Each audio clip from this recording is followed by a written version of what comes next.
3, Episode 5 of the DNR Podcast is brought to you today by you lovely folks on patreon.com/DANDR. We've recently added a bunch of new milestones for you guys because you've been asking for them, including the return of our wrestling RPG game, and we really hope that we hit those milestones soon. Visit patreon.com/DANDR to find out more.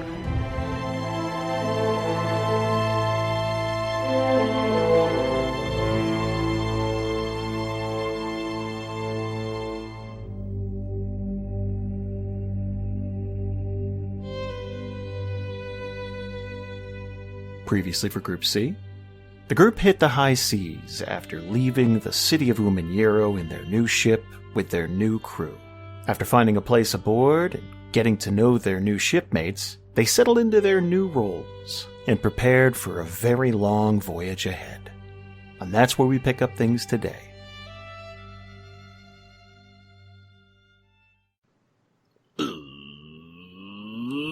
Let's do that thing where we go around the table and introduce ourselves. I'm Jason, I'm the Dungeon Master, going around the table starting with Variis. Hi, I'm Brianna, and I play Klara Rothdale, the half-drow boatswain. It's a boatswain. You got it right. Fixer-upper. A dachshund. Doesn't matter, you're going to drown anyway. Mandy! Hi, guys, this is Mandy. I play Iris Hawker, the human doctor of the dreamiest daddy of all, / Vector Daddy, or hashtag, I don't know, whatever. Well, we are nailing this so far. Ryan! I'm scared to go now. Hey, I'm Ryan. I play Variis Alder, the half-elf monk. And Lisa. Hey, I'm Lisa, and I play Eliwrath Beastinger, the halfling barbarian captain of your heart. Oh, that's good. I made a pose. You guys can't see it. It's very, very heroic. And Jasper. Hello, I'm Jasper. I play Marrek, Ethelred, human cleric, and also cook for the Glittering Prize. The menu is posted on the kitchen door. And Zach, he's a ranchy maniac. That's right. What's up? My name is Zach, and I play Avalan Bates, the human fighter. Are you... I blame Ian for this, but does anyone feel like they gotta come prepared with shtick each time we introduce ourselves now? Nope, I have a tried and true, which people love me for, I realize. Yep. It's your rock-solid stability. That's... You gave me a shtick last time. I mean, now I have to. I've never shown up in costume before to a session. Oh, guys, you gotta... If you're on our Patreon... check out the video behind the scenes. 'Cause, Lisa brought props, and I'm still wearing them. I'm posting this to the Discord. Okay, good. Do Fair it. enough. A photo. Oh, I thought you meant It's just our also Patreon content. Just like it's like, well, I mean, they have it already. Guys, last time you got a chance to tour the ship and really kind of settle in, find your bunks, get a chance to meet the crew, or at least some of them. And more importantly than that, you know what role you're going to be playing on this ship. You know where your place is. And you also found out that a certain ship that you left behind in Uman'Yaro is hot on your heels. They may not be in pursuit specifically of you, but they're definitely they're definitely right behind you. So, I guess my next question is, what are you going to do about it? Great question. Who all saw the ship coming up? Because I feel like, wasn't it just Marrek and I think it was his new best friend? I know Marrek did. Star. Yeah, That was pretty good. Marrek definitely did, because he's wincing in mortal pain.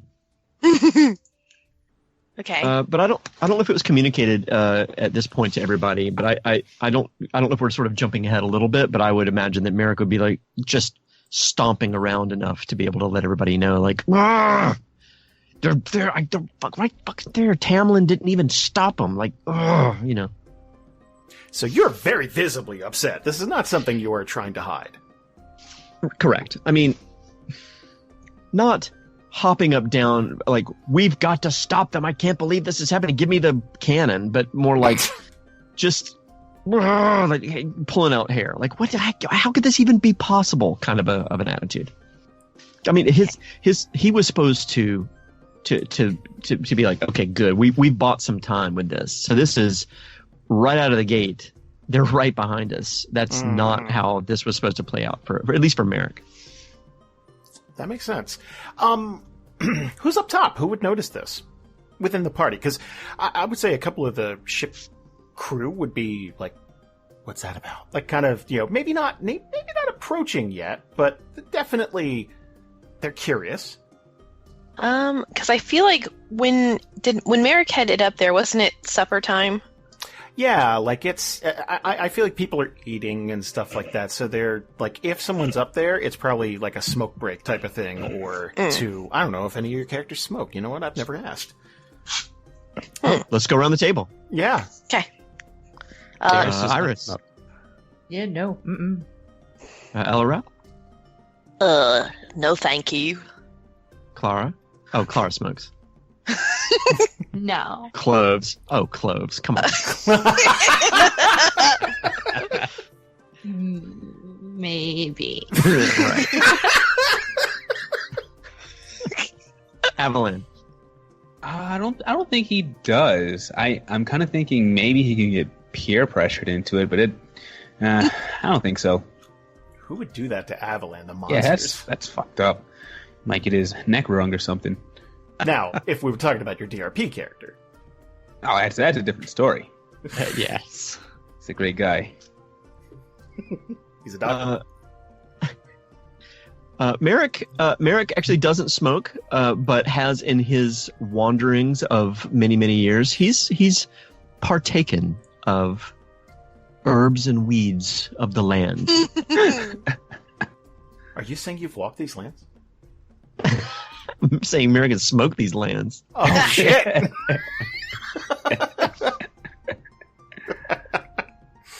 What about you, Variis? You smoked that Brightport stuff? He would just look at you confused.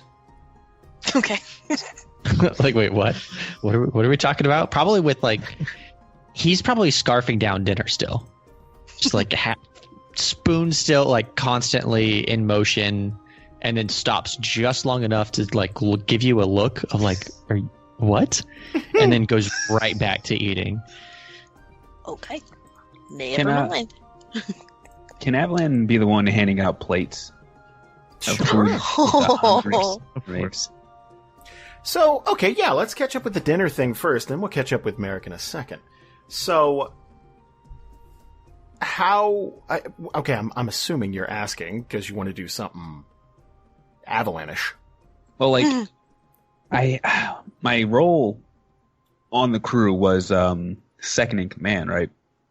Yeah, you're basically in charge of morale. Yeah.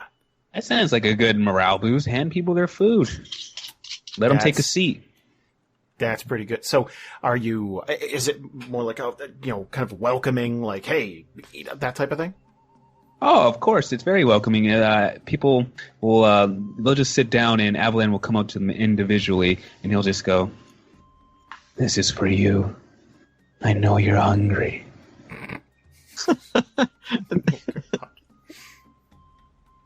Nobody can eat. Like, nobody's touching their food the whole individually. night. It's like, this looks delicious, but no. No one's a number. He's going up to everyone face to face and handing them their food and telling them they are hungry. Okay. And I think most people would be a little... you know what, actually? Let's see how well you sell it. Give me a little bit. So this is you trying, right? You're trying to... Okay. Raise morale. He's being so caring. He's telling me that he just wants people to eat, Give me a persuasion check. I feel like this is going to be one of the first charismatic roles Avalan has had. Maybe these crew of sailors are just what he needs. 12 ain't bad. Like 12 It's mediocre. I've seen worse from you. True. So I think this is more like, well, that's a weird way to say that thing you said, but okay, I like food, that type of, like, I don't think anybody's gonna be weirded out by it or whatever. And honestly, you gotta figure, like, even in the modern day, you ever watch, like, one of those crab fishing shows? Like, Yes. it's a bunch of, okay, it's a bunch of weird folks on those ships. Like, you're not cut out for a regular job. Like, some of them, they might have a problem getting along with other people. They might be convicts. They might be, just socially awkward. They might be, there's a bunch of, I feel like it's the same thing with adventures. Like, this is a sliver of a sliver. Like, you guys are adventurers, and are already on top of that, you need to be in a ship at sea for weeks at a time. So I think they've seen weirder, honestly. I like that. Non-judgmental. Yeah, I'm grateful for that. Maybe we can get along well here. I feel like if Avalan is like handing everybody a plate, like Eliwrath would like wait until like you brought her a plate, and she'd be like, "Thank you, number 2," and like tuck in. She'd be like, "All right, now we can eat." Up top, with Marrek, what are you gonna do about this? You've had a chance to kind of vent about it. You say, and again, these guys are way behind, but they're still on the horizon. You could see them. Yeah, this is. I'm trying to. The picture in my mind. Speaking of smoking, like if Marrek were a smoker, like an actual, like a pack of cigarettes, he'd be pacing sort of back and forth, looking, back, the way, back towards this ship, just kind of staring every once in a while, stopping, staring, and like lighting a cigarette, and just like, out the side of his mouth, kind of a thing, just pissed. What he would be thinking about, not saying a whole lot of words. He's just stomping around. He's not, like I said, he's not hopping up and down mad, like, how could this be? We've got to stop this. He's just like, this should not have happened. Like, this is not going to be all right. He's thinking about a few things. One of them is that this should not have been the way this was not supposed to be the way it is. Second thing, though, is Marrek's also trying to calm himself down, not because of stress, but also because he's trying a little bit of an attitude adjustment. He kind of made all of this happen. He was not being really truthful to Variis about anything, not intentionally, but he was just being so cavalier with what he wanted that he's trying to recenter himself. So he's thinking like, I hope they just sink. And then he's like, wait, I can't hurt them. We're not going to try to hurt them. It's just, we don't want them to be there. So he's like having a conversation with himself. And the thing that Marrek is going to do, actually the question is anybody else with him? Is he just people are just going to be avoiding him because he's walking around? It didn't sound like it, right? Yeah. I feel like he's not going to be very welcoming. So if anybody's trying to be around him, it would not be a fun time to be. If Marrek is going to be by himself for a few minutes, sort of just to let the steam off, and he'd probably wave somebody away, like, I just need a minute, kind of a thing. Honestly, he's going to stop for a second. He's going to stare and then kind of close his eyes, almost in defeat. And he's going to say to Marrek, the demon possession within him. Ooh. He's going to say, okay, what can we do here? Oh my god, yes! See, this is how we kick off an arc. All right. Wow. I would say, at this point, Marrek's been pretty quiet, I would say. There's been a lot of changes. There's been a lot of upheaval. And he likes to keep to himself unless you call on him. And he's going to... You can kind of feel him in your mind kind of rouse, like he's, not become aroused, but just kind of like... I assume you're talking about that ship? You know what I'm talking about. What can we do? Are you ever on a call with somebody and you can feel them smiling? Right. Yeah, the air shifts in some way. There's somehow. there's you can feel Marrek smiling. Oh, we can do lots of things. We need some guidelines. We need some rules. But since I have you with me, it's worth exploring. I don't want to hurt them. I don't want them to suffer. I don't want them to sink. I want to slow them down. Or I want to speed us up. There's going to be a pause. What if we could do both? Marrek is going to do the whatever the moment equivalent of taking a drag on the cigarette and just for the drama of it. Go on.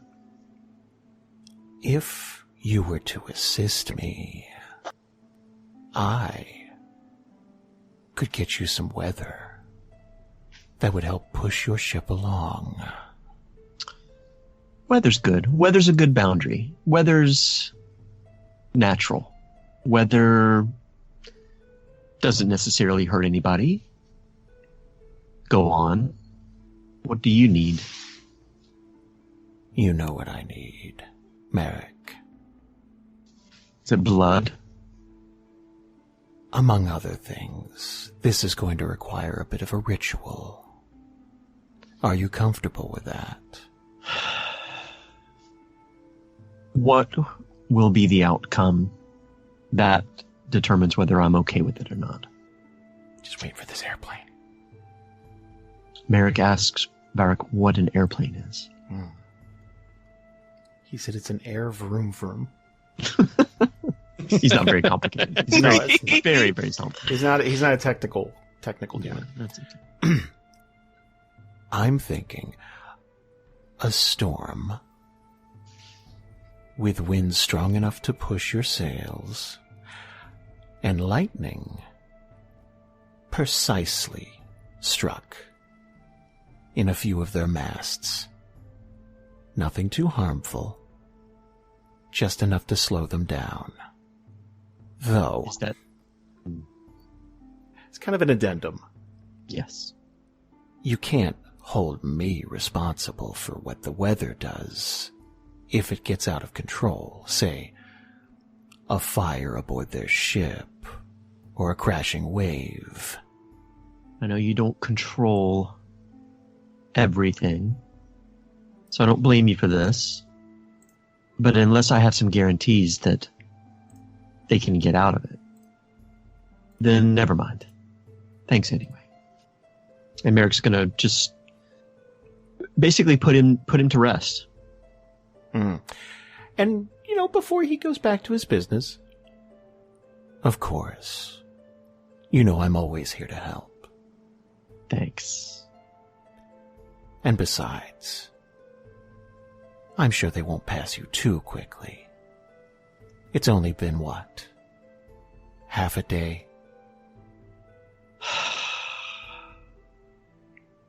Okay, Marrek is going to, whatever railing there is on the sort of the edge of this ship, the pacing back and forth, he's gonna grab, put his hands on that railing and sort of lean forward, like holding himself up, right? Like, like this, he knows how to push the buttons. Right. And,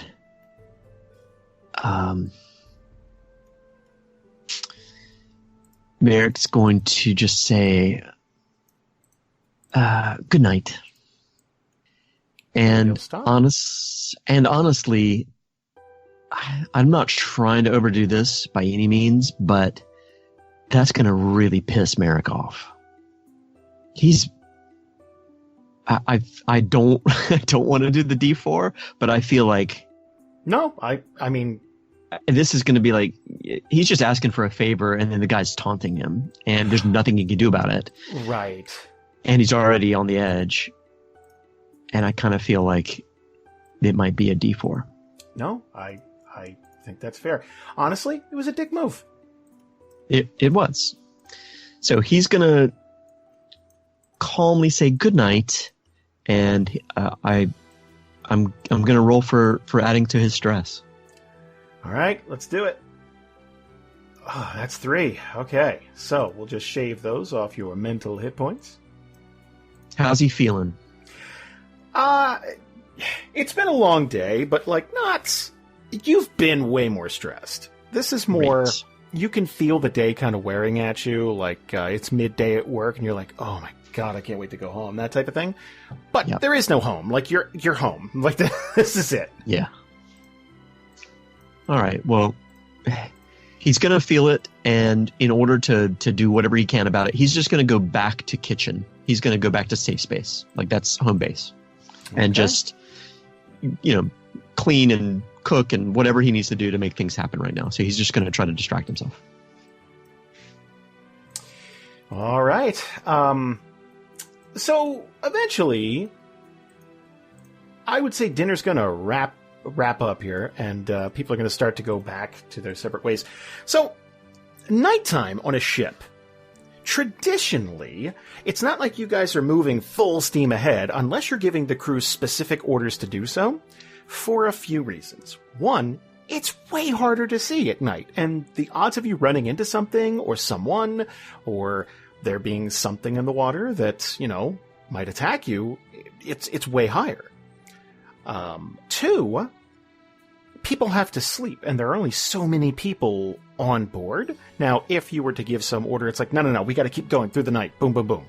Then you would just have to leave someone in charge that can act in your stead. Mostly this is directed to Eliwrath, but everyone, basically. You'd have to assign positions so that if something were to happen, while they're waiting for Eliwrath to get back to the helm, they're going to have to move. Okay. All right. So when we're finished with supper, is it still light enough to see that ship on the horizon, or has the sun kind of gone down enough that she wouldn't immediately see it?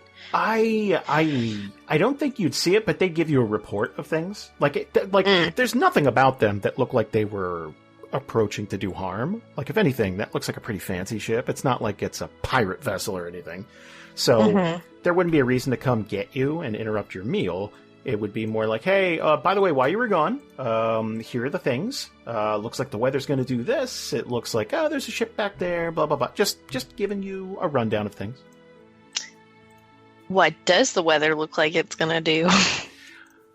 Well, right now, pretty clear skies. It's a lovely breeze pushing the ship along. Okay. You're doing a respectable speed right now. You're not breaking your necks, but yeah, you're moving along. Okay. Okay. Sorry. I'm just trying to think. No. Okay. So I feel like if that report was kind of given, does anybody know about... Did Marrek tell anybody that they were trying to delay the other ship a little bit? Marrek would have... I mean, the whole plan was to try to delay them. He got all of the money and the notes and everything from Jody back at Umaniro, and yeah, it would have all been declared. It's like, okay, here's what we're doing. I got Tamlin. He's gonna delay them. He's gonna do whatever he can bureaucratically to make them not be able to leave. So it would have been completely communicated. Okay. Oh God. Okay, so I'm torn because I feel like on the one hand she would very much love to be a dick to the Royals and beat them there, but on the other hand she's like, this is an old ass ship, and this is like day one on the night. Like, how's everybody going to respond to being like, oh, now we have to pull an all-nighter just because we want to get there first?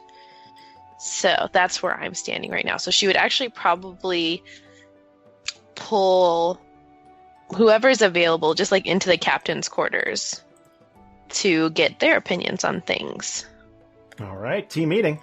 Yes, thank you. Hell yeah. And basically kind of just data dump all of that on there. I just shared a little note with everybody for ship yeah. speak. Nice. What? Yeah. Where? Bunch of nautical terms on the table. It's in notes. Oh, I got a new note. Great. That's funny. Mine just like popped up because I keep my notes in the notes. Ah. So it was like, here's a note for you. And I'm like, I already have a note. The mizzen mast is the largest and perhaps most important mast. Poop deck.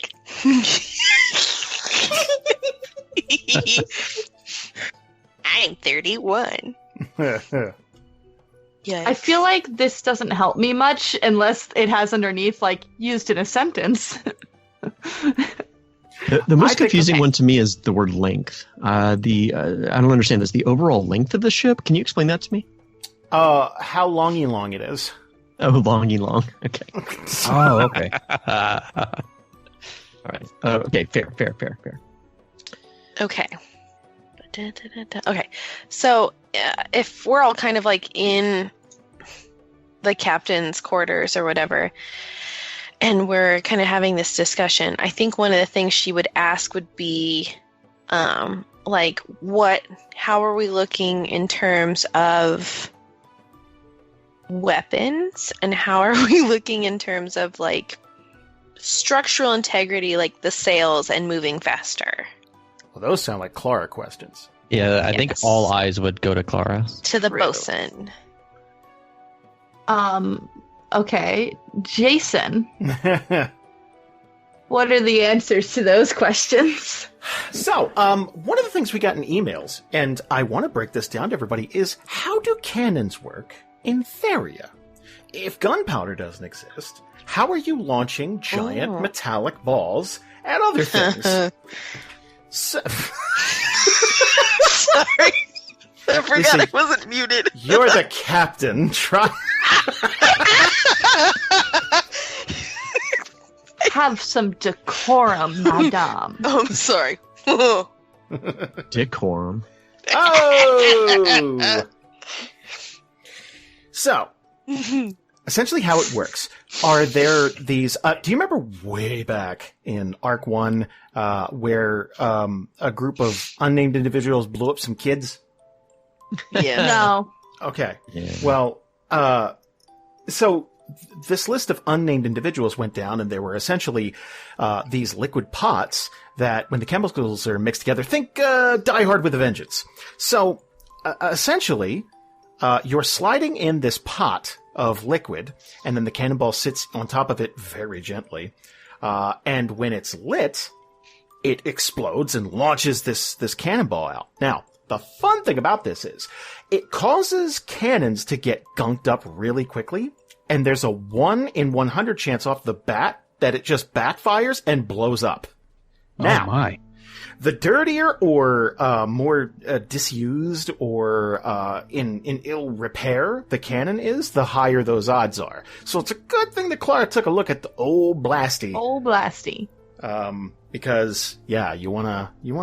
I believe the exact words used were, it probably won't explode. It probably won't explode. And yeah, I'd say there's a 95% chance of it not exploding. Oh, that's And- great. That's what Klara will say as far as the weapons go, though she's also going to go, but we shouldn't have to use those, right? Right. You're not planning on using them on any other ships or anything, are you? Not unless they come at us first. I'm thinking like self-defense and like maybe just possibly sabotage if we need to. Just she's gonna make like hold her forefinger and her thumb, just like maybe. Just Clara's going to close her eyes and like put her fingers on her temples, like. Dude. but like mostly defense. And she'll make a face kind of embarrass this direction, like totally. I can see you wiggling your eyebrows. Singular eyebrow. I'm not a part of this, okay? This is the first time that I've heard of this. What about ship integrity, Jason, and speed and stuff? I mean, the good news is you have a pretty fast ship. You can cut through the water pretty well, and you have some. I think Klara would be able to give a list of advantages and disadvantages versus the royal ship. So if you're stacking these up, if you're doing a tail to tape like boxing style, right? Mm-hmm. Obviously, they have a bigger crew. They probably can afford the best of the best in terms of weapons, and their ship is probably outfitted with a bunch of little extras that yours isn't. Now, the thing you have in your favor is, one, you're the only ones who know that you're in competition with them. Two, you're a smaller ship, which means you can move faster, just not as long. Because they have a bigger ship, they have more crew, they can cycle in and out if they really wanted to. Whereas you guys, you have a fine crew, but you can't keep up full speed ahead forever. Mm. God, we're sad. You're not sad. This is for your first ship, you have a 15-person crew. You have, plus you guys, that's 21 people on this ship. That's not bad at all. You We're have shadow boxing ourselves. Yeah, well, okay, yes, that part. Yeah, Thank you. That was good. So that's the pros and cons. The only other thing I would say is that you still have like 2 ballistas. You're outfitted for you can make this trip. Whether or not you can beat the Royals there is completely up to you guys and how crafty you get. So Klara's going to list off all of the pros and cons on her hands just to let Eliwrath see and know. And then she's going to look around the group. There's a good chance that the Royals are going to beat us to where we're going. I suggest maybe once we're there, we try to follow a different lead from there instead of tailing behind them. Is Marrek in this meeting, or was he just in the kitchen? Would you have grabbed him into this? Yeah, I feel like I would have grabbed everybody because, Okay. Yeah. she's only she would have grabbed them for me. Sorry. Okay. Marrek would quickly answer for Klara. If they're at port, they're not going to leave port. Oh shit.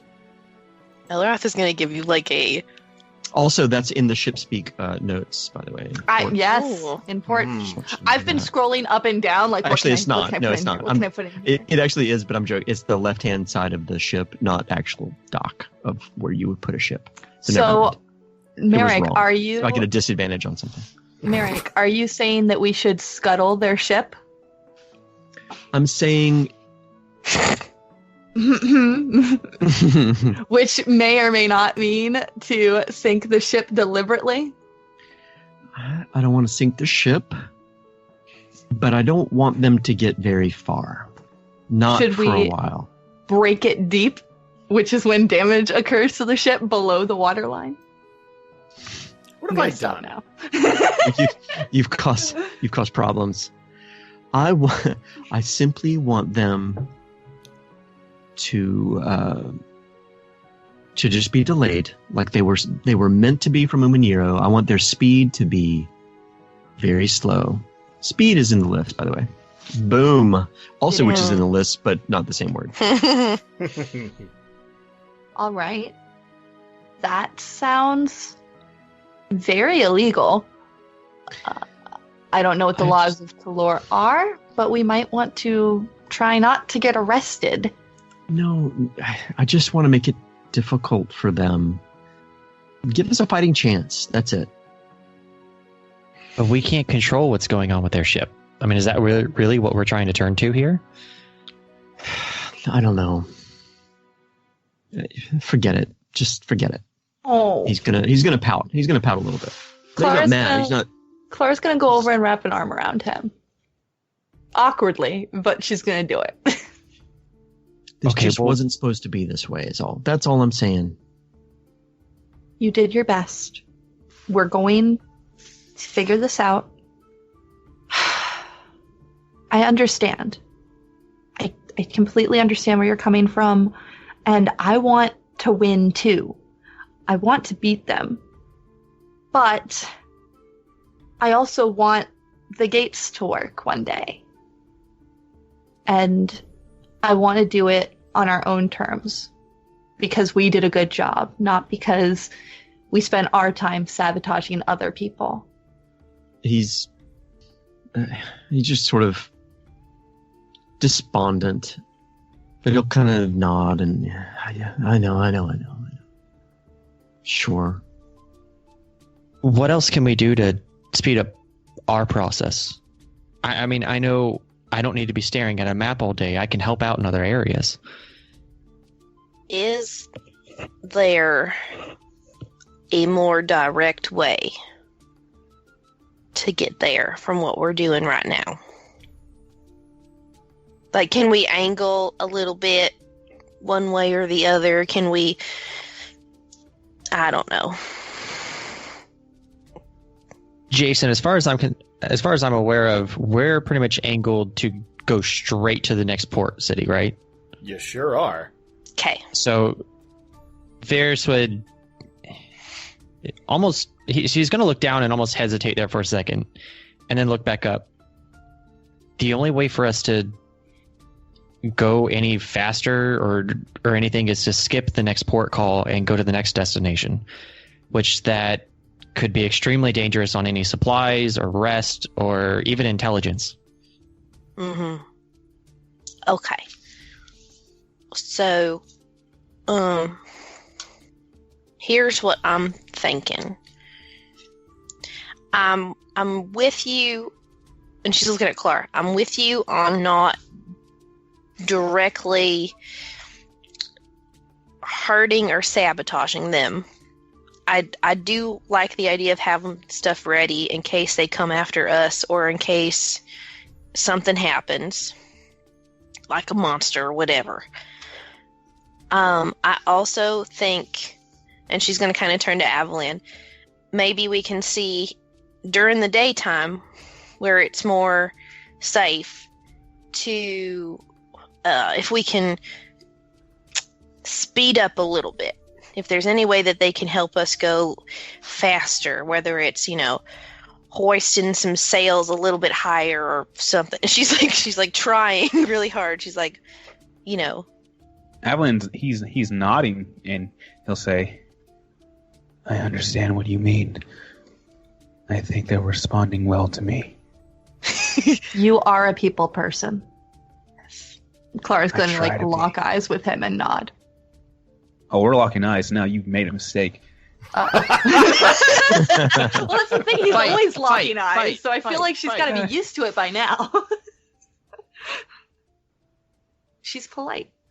Clara's going to put her hands on the table and look a little bit frazzled, but trying to calm down and say, "Look, so far we've gotten where we are by taking their information. If we can get to Talor and find information that they don't find, that's how we get a leg up. Not sabotaging their ship or following behind them anymore, because they're faster than us, and they're probably always going to be. They have a ship that moves faster than ours does. We need to change up our strategy." I agree. We will probably lose. Sorry. We all knew it was going to happen eventually. We will lose this battle, but when we go to Talor, it won't be over. We can do something there. I mean, we may get lucky, they may get, delayed or something, because, they do have such a big ship. There's got to be a lot of things, more things that could go wrong on a ship that big. And she's, wishful thinking now. She's like, more moving parts or something. But I think, okay, I think tomorrow that's what we should do, is just stay the course tonight. Because I don't want to risk anything, especially if we, do have somebody trying to conjure up a monster or whatever. What? Oh, did we not know that? I didn't. I don't think Klara was there for that part. Nobody. Oh, knows is it that. just Marrek? No, Well- it was everybody who remember. Wait, the lion folk lady. Yeah. Yeah. but I was taken out of the room before Oh, she got there, I believe. Oh, hey. 'cause I was with Yali. Oh, yeah. Yep. Okay. Yep. so if you say that, Oh, what? yeah, there was like a report of somebody on the ship trying to like conjure a sea monster or whatever.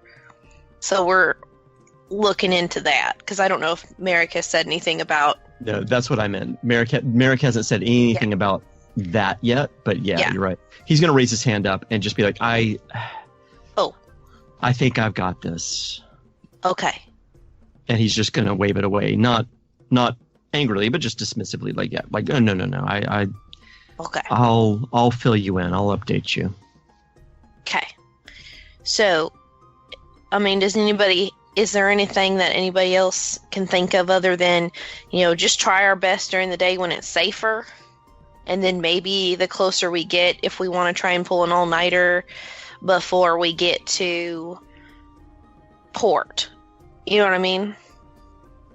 Variis is going to speak up. What if we focus on the contingency plan? What if we focus on that part to where if there's a big wave or there's a storm or something going on, that we're not going to be hit as bad and we can recover faster? Okay. I mean, it's not going to, if everything's smooth sailing, it's not going to help us out at that point, but we'll at least be better prepared. I don't know what all that entails, and he's going to look over towards Klara. Hey, Jason, what does that entail? Sorry, I was muted. Okay. Repeat the question so that I know exactly what I'm answering. So Variis is pretty much talking about the contingency plan, how they can be better prepared for when disaster strikes. Define disaster. Well, whether that's some sort of attack or whether it's the weather that's slowing them down. He's trying to think of anything that could potentially go wrong that they could help out with, especially with somebody in a position like Variis where he's the navigator. He doesn't need to be staring at a map all day long. He has other hours in the day where he could be assisting. Right. Well, you do have a crew, and leaning on them is kind of key here. Like, one, you have a lookout. So you should be able to have things called out to you well before they're an actual problem so that you can, short of something disastrous coming up from beneath the ship or, a storm brewing out of nowhere type of thing. Because there's only so much you could do about the weather, and that's just an all-hands-on-deck situation. You all just have to work together. But, I mean, you can reroute other people. Like, let's say you guys take a hit. You can take people from certain portions of the ship and then just have them all funneled under Klara. So it's like, look, grab a hammer, grab some nails, help me out. That type of thing. And that could be said for pretty much, any position on the ship. And that basically comes down to, that's going to come down to Eliwrath and Avalan. Kind of working together in the heat of the moment, because the crew's only going to know what to do when they're being barked at. Okay. Well, Variis is going to be volunteering himself as Klara's assistant. Marrek is going to look down at his palm, and if you remember, Jody, the head researcher at Umaniro, basically put something into his palm that was like a tracker.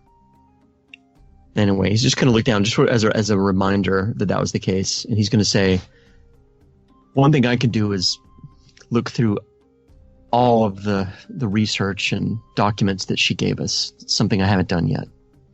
So I could go there. I can at least start there.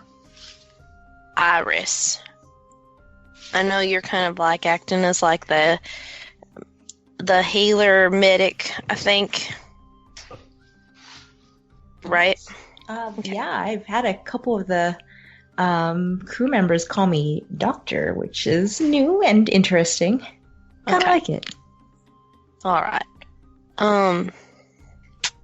Okay. What do you think about all this too? Like, I want everybody to chime in here. Well, I do agree that the royals did wrong you all with what they have done. I do not know how I feel about any, like, trying to harm them or whatnot, unless they strike first. So I'm all for just enjoying the trip. Just, we go as we go, and as Klara said, we can find a different way. But I think what we have, and what the journey will be how it is, and we should just go with it and figure things out on our own. I mean, getting there first doesn't mean anything. We still have to find the gates. So, okay, I see no reason to worry. Okay. So we're all on. Oh my god. Sorry, I'm like channeling work right now, and I was just about to be like, okay, so we're all on the same page here. I was like, motherfucker. Yes, ma'am. Yeah. Shit. I know that's work coming out. Okay. All right. So we all kind of agree then. We're going to try to kind of stay the course, and she'll kind of like, and as she's looking, like, so this one will be like, she'd look at Avalan and a little bit of Klara. She's like, okay, we're going to stay the course and try and see if we can speed up a little, not push it too far in the daytime. And then turning more to Klara and Variis, and kind of maybe prepare for worst case scenarios, if that's the right term. And then she'll kind of turn to Marrek. And then in the meantime, while we're doing that, kind of start looking into what we're looking to do on the new continent. Does that sound right? Miracle salute. Say, aye, Captain. Okay. Yeah, Avalan will just look you deeply in your eyes, of course, and say, understood, Captain. Okay. Iris. Yes, Captain? I know you were working with, like, Diana to do research and stuff. Do you want to, like, help Marrek with maybe researching through all the stuff that we got? Would that work for you, Marrek? That way it's not all on you? Yeah, that would help, actually. We all kind of have a helping hand with each other. She hesitates a little and then just nods slowly. Of course. Okay. Of course. Okay. I think tomorrow, actually right now, I'm going to go find Zalu, and then that other guy that was in here whose name I can't remember right now. And I think we should discuss the plans with them since they came to us yesterday, and then go from there. Does that work for everybody? Aye, Captain. Can I get you guys to do me a favor? So you had a chance to explore the ship and probably take stock of things. And we talked about weapons and the ship itself and how it's built. What I want to do right now is go around, and I want to do a couple of rolls to see what ammunition is looking like. Look, what kind of ammunition you have, like what variety of stuff, what variety of medicine you might have on board, that kind of thing. So let's start down this list. Klara, could you do me a favor? Give me a flat D10. The higher the roll, the more well-equipped you're going to be in terms of ammunition. Okie dokie. 5. Okay, so you have you have a decent number of cannonballs. So you probably have about 8. But you also have some chain shot. Now, the way chain shot works is it essentially 2 cannonballs tied together with a heavy length of chain. And what it's used to do is break masts off ships, leaving them stranded in the water, basically. Let's do medicine. I like it. But like chain shot is such a fucking Final Fantasy How many thing chain to have. shots do we have? You got 3. Thank you. 3. Iris, do me a favor. Give me a flat D10. Higher the number, the more well-stocked and the better medicine you're going to have. Okie dokie. Holy shit! Oh, hey, yeah. Beautiful. Thank you. Oh my god. Okay, so check this shit out. You're going to have an assortment of healing potions on board this ship. And I would imagine you have like a medic station, like a nurse's office type of thing, right? So you can do triage and you can heal people up. You're also going to have some hardcore drugs on the ship.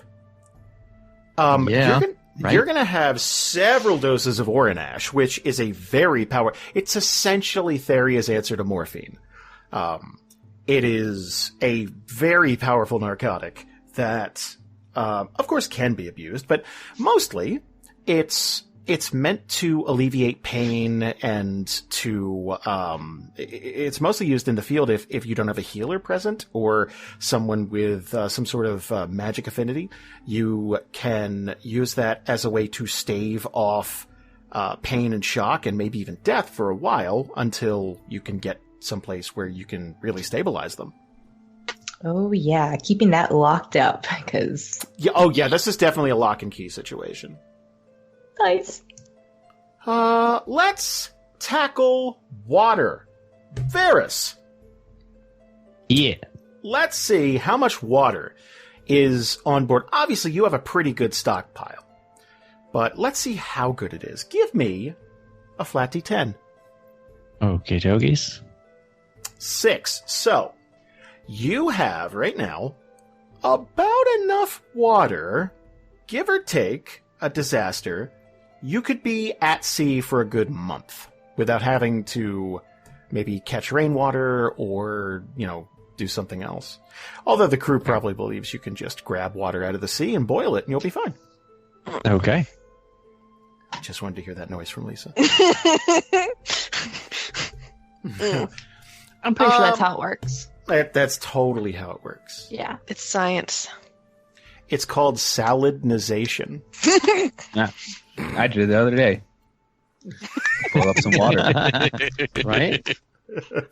Drizzle some ranch in there. Who didn't do that? Salination. That's when you drink ranch instead of water. Marrek, how much food you guys got on board? Right. Let's see here. 7. Not So- bad. Solid. You obviously have enough food to make the trip, but what this is for is basically, it's like, hey, can you have a nice spread every night for a month? And you basically can. You might have to skimp on a few meals every once in a while, like, hey, 1 course tonight, guys. I can't make a fucking luau every time we sit down. But it's not going to be like, oh, we're eating crackers again this evening. Great. Good. Morale. Yep. All right, back to what you guys were doing. Eliwrath said she was going to fill in Zalu and Yarly. Thank you. Yarlick? Yarly. Sorry. Goddamn deaf. Okay. Wait, Yarly with an R? Yes. I thought it was Yali. I thought you said Yowie earlier, and I'm like, no. He speaks. He's a little foghorn leghorn, so he's like Yarly. Yarly. All right, so just double checking my NPC list. Reed. Yep. Augie. Yep. Yarly. Yep. Zalu. Yep. Thoreen Opal Dawnstar. Oh, yeah. Sweet. So, how's about we advance time to the next morning? Does that sound okay? Yeah. I imagine you guys are going to get some sleep and stuff too, and it's up to you whether you want to tell the crew to continue moving throughout the night. But for the most part, I think they're gonna, they're probably going to taper off. So it is the 12th of Ulta Orn, bright and early. Man, the sun coming up on the horizon is probably going to be one of the most beautiful sights. Like, I would imagine if you work, Variis has probably seen this dozens of times because you work in Brightport, you're on the docks, you see this, but there's something about being on the water where there's just nothing on the horizon. You see the sun pop up, it proves Theria is flat beyond a shadow of a doubt. I'm joking. That's the Hashtag Flat Theria Society. Where's the curve? Is all I'm saying. There should be a 15-degree drift. Did you watch that documentary? Oh my god, yes. When you Hold guys the were flashlight talking above about your it, head now. when you guys were talking about it, I was like, oh, we have to do this. So we watched it, and we were both dying. My favorite last line is like, huh. That's interesting. Yeah. She's like, oh. Yep. My life is a lie. That's okay. Sorry. So, bright Variis early. would totally be there that morning. By the way, I would imagine. He's normally an early riser, but especially that first morning, he's going to wake up just before the sun gets up or rises above the horizon and be out there waiting for it.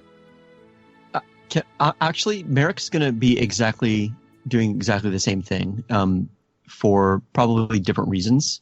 But he's going to be at the bow of the ship, the forward area, because the sun's going to be coming up. He's going to be facing the sun very deliberately, and doing sort of early morning meditation, and he's got his amulets and holy symbols, everything around a monitor and all of that. Just it's odd because it's not something that he's all into, but strangely he's put all that together and doing that. Anyway, back to Variis. Sorry, but you would see Marrek if that's the case. If that was going on, Variis would actually walk over, not say anything, and he would stop a respectful distance away, just more like he's curious as to what you're doing. Because I'm guessing this is also one of the first times you've done this since he's been a part of the group. Yeah. This is him reconnecting in some way, or at least attempting to in some weird emotional way. So then Variis isn't going to say anything. He's gonna be very respectful about it, and kind of keep the peace and quiet about everything that's going on. But he's going to walk up slowly, with a little bit of distance, and just lean on the railing of the ship, looking towards the sun. Marrek will eventually he'll notice, just sort of in the back of his mind, that there's another presence, and very calmly he'll say, "It's beautiful, isn't it?" Absolutely. It's like, I'm used to seeing some stuff like that, but just with nothing being here, I mean, it's a rare sight. Marrek's actually going to sort of scoot over. He's actually going to be sort of crisscross applesauce on the ground, kind of meditating a bit. He's actually going to move over almost like it's to join him in doing the same thing. But he's not going to say anything. He's not going to make a big deal out of it. Oh, he would join.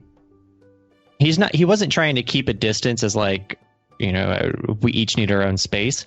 He was just trying to be respectful as like he's not invading your bubble. But giving him the opportunity, he would come over and then just follow along with whatever meditation sequence you're doing. Mm-hmm. He's going to be doing a lot of breathing, and he's almost going to amplify that in a way, almost as though he's if you can imagine going to a yoga studio instead of like, now everyone, feel the warm light in your feet, whatever. He's going to sort of do it almost as a, like, follow me. And he's going to sort of to try to sort of lead the meditation for a little bit. And that's it. That's all it's going to be for him is just to be there with someone else. I think just a reflection of the moment.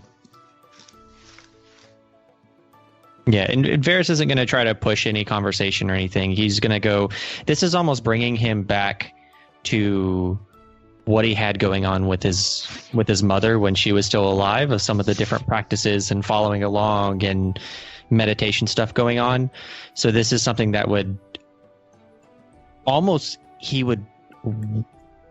something that, like, when you sit down and start to do something and you kind of get that shock reality of deja vu, but in a very comfortable way. And he's going to kind of hold on to that as much as possible throughout this entire moment.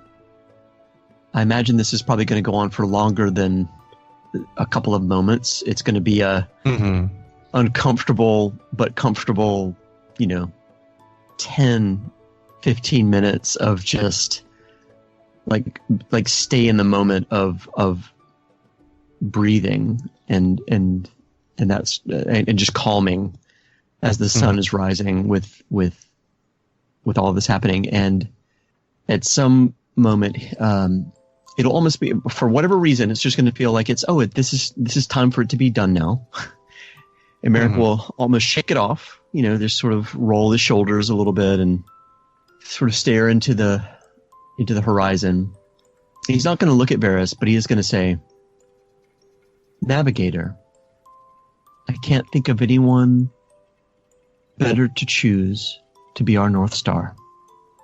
And he's going to gently clap Variis on the back. And the sense of this will be almost in a weird way of saying that he's sorry for how things have gone down. I don't think Variis is going to know how to respond. I think a smile is going to come onto his face, and he's almost going to chuckle a little bit, as almost like, it's a weird twist of fate type of thing.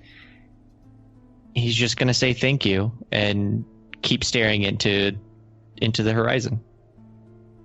Yep, and Marrek is just going to, he's going to settle into, sort of again shaking his shoulders and just sort of being in the moment for everything. But in terms of discussion or anything else, he's really just going to not.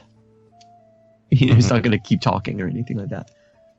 Yeah, I think it's one of those conversations that a lot is being said without saying anything. Yeah, that's it. There's a big body language thing going on. It's just kind of a connection and kind of being present in the moment, and it just kind of end up sitting there for probably 30 minutes or so. Yeah, that's it. I need 2 rolls. One, I think I'm going to get from Eliwrath, which is, could you give me a flat D20? And this is just for the weather today. Let's see what the weather's going to be. Okay. Nope. Oh, no. Need that contingency plan. Yeah. That's good thing we discussed things yesterday. Yeah, sorry, fellas. That is and ladies. I'm sure it's going to be a little rain. So about that beautiful sunrise we just saw, did you mean No, horrendous thunderstorm on the horizon? That just means there's something rolling in behind it. Don't take my moment away from me, Jason. That's yours to keep. You guys were actually screaming over the rain the whole time. I can't think of anyone better to be our North Star! Mulligan. No. And Avalan, could you do me a favor? Roll me a flat D20. Of course. Anything for you, my friend. 16. Oh, beautiful. So this is, for now on, we're going to roll 3 things. 1 is going to be for the weather. 2 is going to be for what's happening aboard the ship. Basically, any little crew things, any, and it doesn't have to be catastrophic or bad. Sometimes it's good stuff, like that 16 Avalan just rolled. Your crew is going to be so well rested.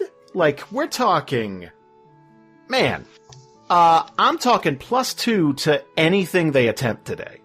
Yes. Spring in their step, ready to go. They are, I would say, probably Yarly and Zalu had a conversation with everybody. It's like, look, this, it ain't just about getting there. Let's be snappy about it. Let's do some stuff, right?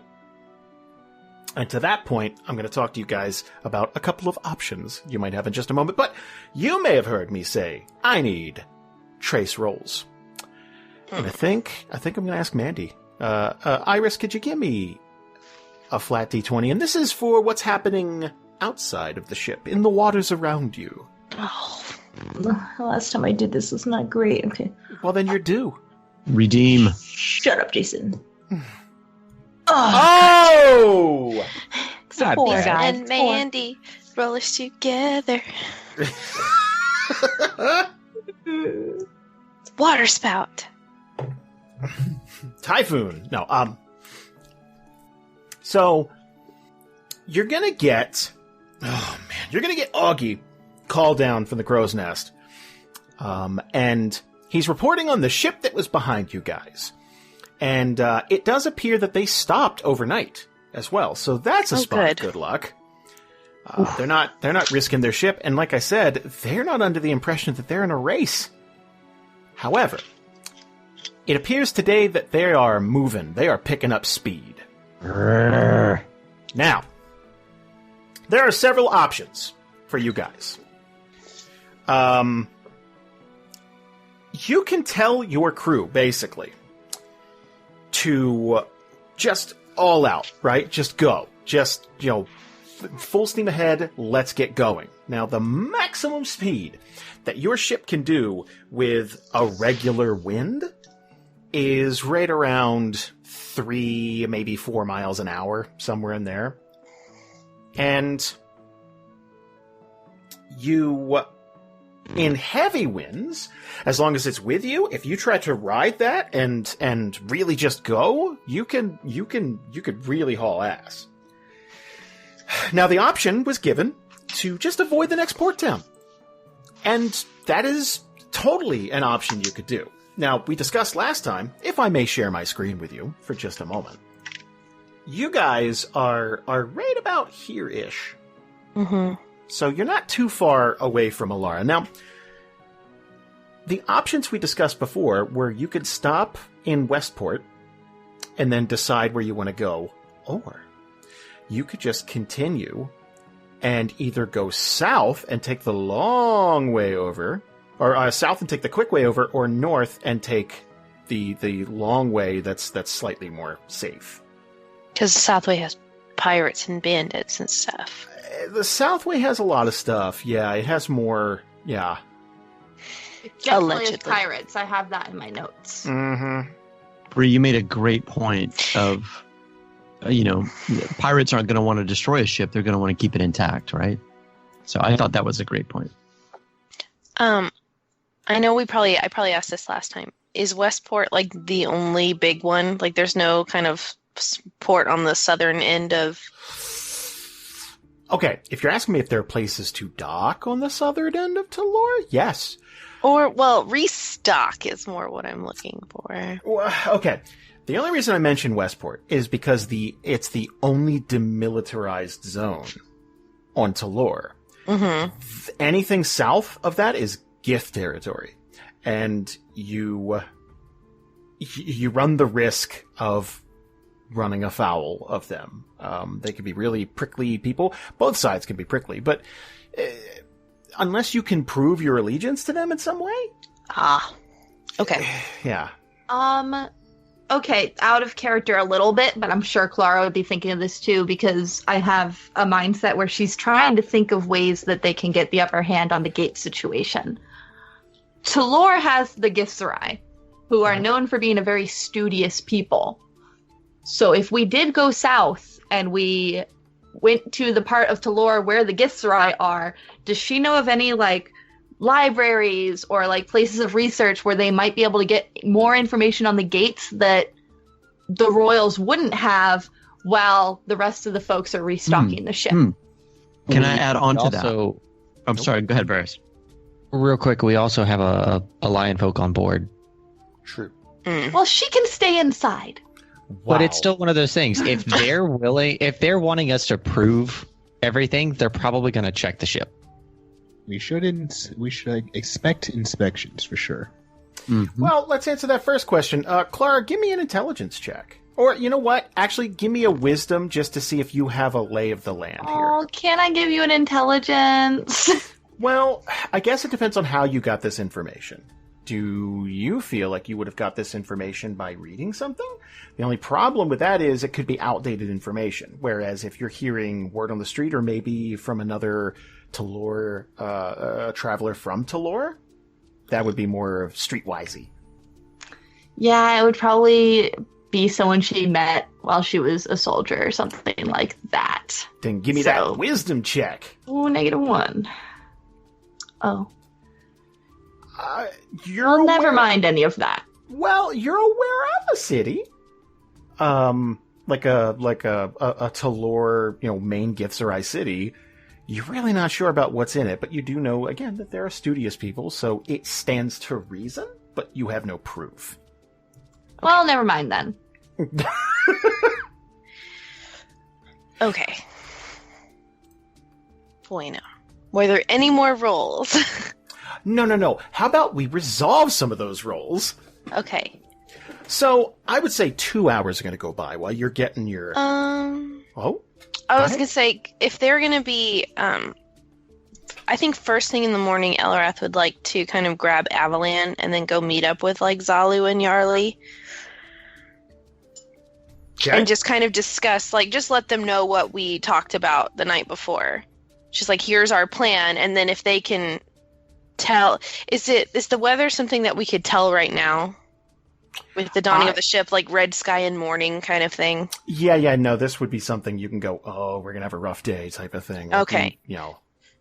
Then she'd probably, like, get them all, like, probably have them, like, meet her at the helm or something, and just kind of lay it out there, like, okay, like, here's what we were thinking, and ideally, I don't want, another ship really tailing us too close, but looking at that and kind of gesturing to, like, the horizon, if they can, see it, like, what are your suggestions? Because until I saw that, I was going to say, let's try and go for it, like, really push it today, but, maybe we need to be a little bit more cautious with that. Or do you have experience kind of, like, steering into it? Right, and Avalan would also, like, since they're all four together just kind of talking, Avalan would want to kind of ask them, since they're experienced sailors, like, how does a second in command actually motivate? Because he's not sure. He's more soft-spoken because that's what he's used to, but doesn't mean he has to be. He's not incapable of speaking louder, so he just wants some tips. Well, okay, first off, if you're asking about the weather, Yarli's probably going to speak up first. Well, I have been in some scrapes. And, I have to say, this doesn't look too inviting. Okay. Zalu, so I think Zalu's more paying attention to your lead, and she's gonna listen to, Avalan. This is your first time doing this, isn't it? Oh, no. This is my first time on a boat. Oh, my God. Just staring at her. Like, there's nothing wrong with what you just said. Okay. Okay. You ever see me stroke my beard? Please have her correct him and say ship, please. Oh, he said boat, too, for sure. Yeah. Okay, cool. This nautical jargon's not Yeah, known no. on him. And cut this suggestion from the main show. So, okay. Oh my god. So, you ever watch me, like, stroke my beard in Skype if I'm thinking about something? Mm-hmm. She's gonna do that with her face, like, just like, oh no. Okay, that's not great. This is just between the people standing right here. How many of you have actual ship experience? I grew up in Ebony Harbor, so I know a little bit, but maybe one person. Avalan nods. Is Klara a part of this? She can be. Yeah, jump in. Clara's going to kind of like make sort of a grimacing face and be like, I grew up underground.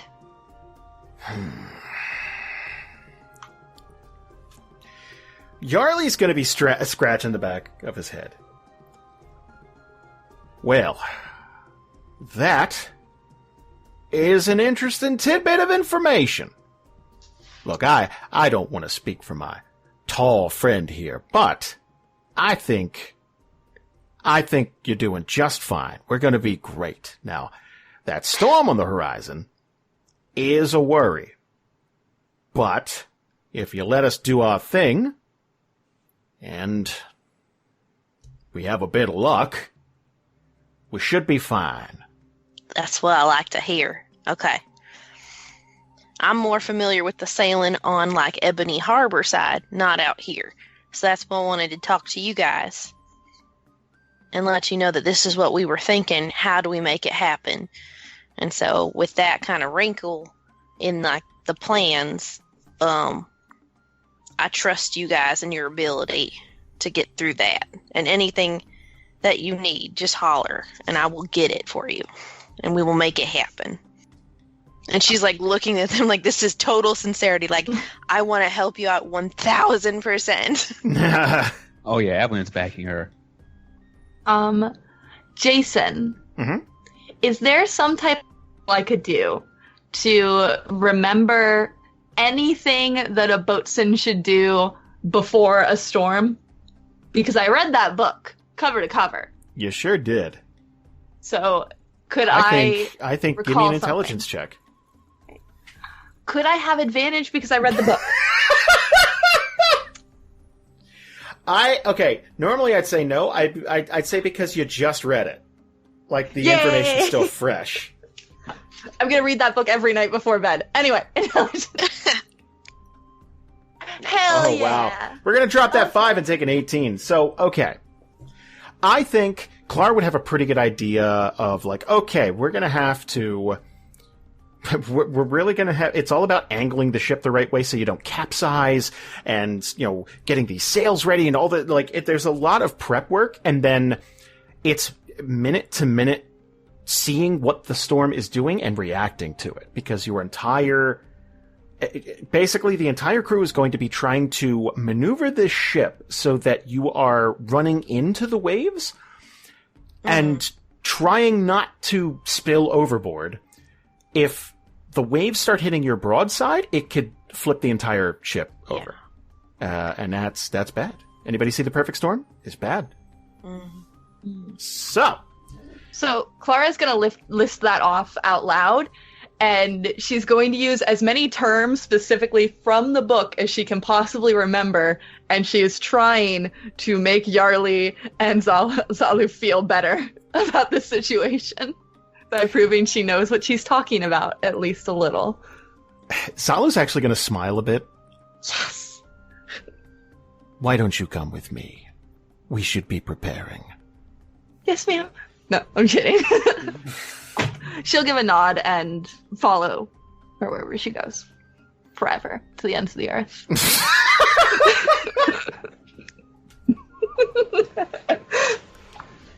Damn furry. Well, that escalated. Get it. Hell yeah. So, you've prepped everybody. You're getting ready. Now, oh boy. These clouds are going to start to roll in, and you're going to see nasty strikes of lightning off in the distance. Like, from where you're sitting, if you were to gauge this, lightning strikes are usually, bright flash of light, boom, thin strike. These are big, thick lightning bolts. Like, it is a nasty storm. You're going to see really choppy water up ahead. And the wind, every once in a while, there's that smell in the air. And a gust is just going to hit you like, whoo, whoo, whoo. Like, everything's fine and you're going to feel it roll in almost all at once. What do you say to your crew to get them ready? Because you could feel that mood on the ship kind of turn, kind of change. You could feel everybody's just like tensing up. They're like, oh, okay, all right. Like, this is exactly what you don't want. What do you say to the people? Damn it. Okay. Okay. I feel like Eliwrath is gonna kind of like make sure she has everybody's attention, and she's gonna say, sorry, I'm trying to think. Okay. I know this looks pretty bad, but I've been talking with Yarley, and I know that you guys can do this. And I'm here, and we're all here, and we're going to work together, and we can do this. It's nothing more than you haven't seen before. It looks not great, but we're going to ride this out, and it's going to be fun. And afterward, we're going to look back, and we're going to be like, can you fucking believe that we just did that? And then I'm buying everybody a beer. That was terrible. God damn it. No, let's see how it was. That was amazing. That was spectacular. You do me a favor. You give me a persuasion check. Like, Oh, how? yeah. Let's do it. Let's do it. Mm-hmm. God, I wanted Avalan to just like step up, like start cheering. I didn't want to ruin it. Okay.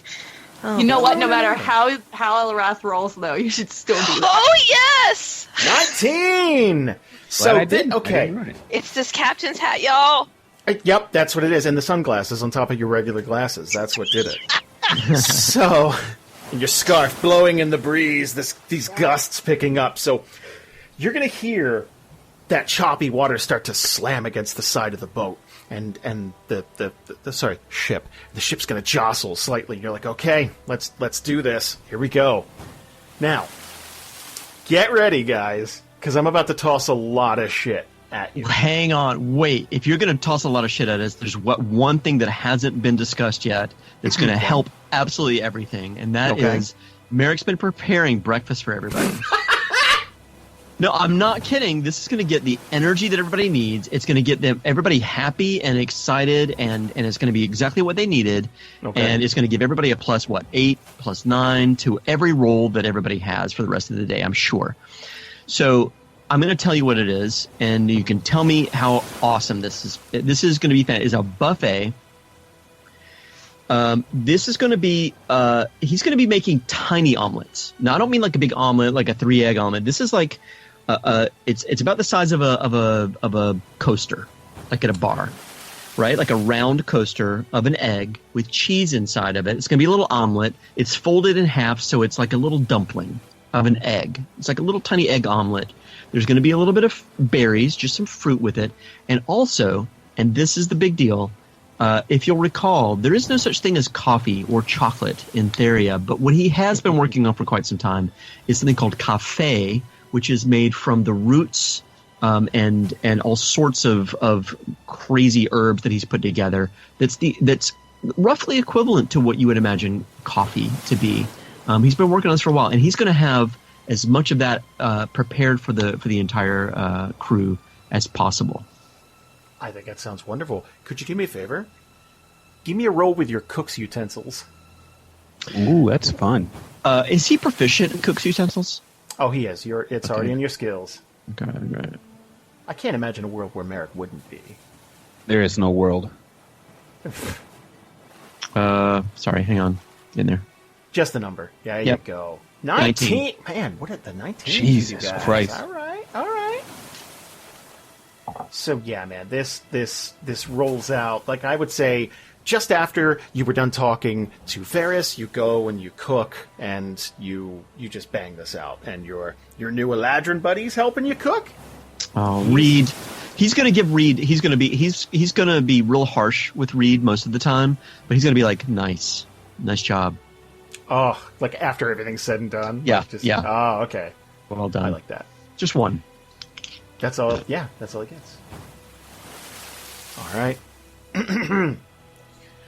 So, this storm is gonna start rolling in properly, and the ship is gonna start being pounded with these taller and taller waves, and every time you're going to have to, I'd say the railing is like 3 feet tall, something like that. So there are people bracing themselves. Some people are tied down. Poor Augie in the crow's nest is just holding on for dear life. Like, it's just, you're just being pounded. So, first off, I'm going to need our quartermaster. I'm going to need Variis. Give me a nature check. Oh. Okay. 16. That's not bad. So, okay. You are going to try and advise during this entire situation. It's like, it looks like we need to turn this way, and like you're trying to outthink the storm, basically. And for the most part, Variis is going to do a pretty damn good job. There's going to be a couple of times, though, that you're gonna make the wrong call. You can't be right 100% of the time, and a nasty wave is going to hit the side of the ship, and it's going to fling crew everywhere. Now, thanks to these big railings, people won't be falling overboard, but what's going to happen is they are going to slam their skulls sometimes, or crack their shoulder or something like that against this hard wood. Their footing's just going to slip out from underneath of them, and they are just going to plant face first into the deck, into the rail. It's nasty. Like, you can just hear people screaming to try and bark orders, or there might be a loose rope. And when when a rope unties in a storm like this, it basically is a lash, and it's going to get caught in the wind and just start trying to strike people. So it's like, oh shit, okay, I know this person just fell, make sure they don't fall overboard, but we gotta secure this rope, and like they're just running around. Iris, we're gonna need a medicine check to take care of all these people who might have broken bones or fractured limbs here. All right. And she's trying to be a soothing presence too, saying, oh, Vecna's watching over you. Don't worry. I've got you. We've got you. Oh, that didn't do it. Wait. Oh, this button. Hey. Oh, shit. Okay. 25. Iris is on it. So Iris is... We're talking World War II field medic. Like, she's in the shit. I picture her, kind of jogging across the deck and almost sliding to get to these people, making sure that she isn't going to fall herself, and making sure, you got people who just bash their heads on this rail, and they're laying there woozy, probably seeing double or triple, and then Iris's boob window is hovering over them, and she's got them. She's going to stop the bleeding, and she is going to get these people back on their feet so that they can help secure these ropes and make sure that they can change the sails when they need to change them. Okay. That wave jostled some things loose. We now have a problem down below. The cannon has shifted, things are being thrown. I would say in the kitchen area, those cabinets that were already kind of on their way out anyway, pots, pans everywhere, things are just falling all over. So, I need our bosun. I need them to make a check with their carpenter's tools. We're trying to just hammer things down, just batten everything down. Sweet. Here it goes. There we go. Oh, that's not the worst. That's a 9. Yeah. So, all these difficulty checks are basically being judged on the caliber of the storm. And if you remember, you rolled a 4 out of 20. This is a nasty storm. So I would say Klara is just running around trying to keep up with all this, but there's so much chaos. If someone runs up to Klara, it's like, what do I do? What is Klara's response to them? Like, what do I work on first? Like, where do you need me? What is breaking at the moment? Like, what, like, obviously the kitchen, everything's kind of falling, but it's a higher priority than that. I would say the hull of the ship itself. Like, there's a couple of leaks. Like, nothing terrible, but obviously those need to be patched now. Okay, and then she would give them that task. Okay. And she would be doing it too. Okay. That brings us to our first mate. Now, while all of this is going on, this utter chaos, people are being slammed around. At this point, these waves are huge, and you're just trying to keep the ship right. Like, you're trying to steer into these ships, these waves. So you will, if you're lucky, hit these massive, 30-foot waves, and you are going to, the ship is going to arc upward like you're driving up a dune and come down the other side and just hit hard. Front of the ship first, and everyone's going to be thrown about, but thankfully you're not going to capsize. What the hell does Avalan say to everybody to keep their spirits up? What are you yelling over these winds and this rain and every once in a while this nasty thunder and lightning? So, I assume, even though it's pure chaos, I assume there's a split second where the noise has died down. It's just the rain, and it's possible to get a word in edgewise over the thundering weather. I think Avalan, he would just he would make his message real short and sweet, because people are trying to focus. He would just go place to place, just trying to. He would do more movements, trying to pick people up, trying to. If they are down, if people are sliding all over the place, if he has his footing, he'll try to pick people up, and they'll just be screaming, "We're not dead yet. Keep moving." To whoever he can, just he knows yelling isn't really going to get the point across, so he's going up to people individually and telling, giving people inspiration, person by person, because what else is he going to do? Give me an intimidation check. Totally fair enough. Come on, Avalan. Okay, another 12. That's a 12. I will remind you have inspiration. Oh, do I? You do.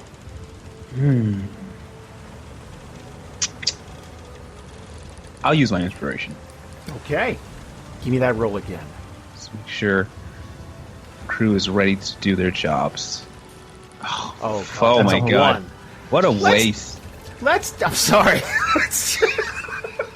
Would you like to burn your inspiration, you dipshit? You stupid motherfucker. Go ahead and fall for it. Wow.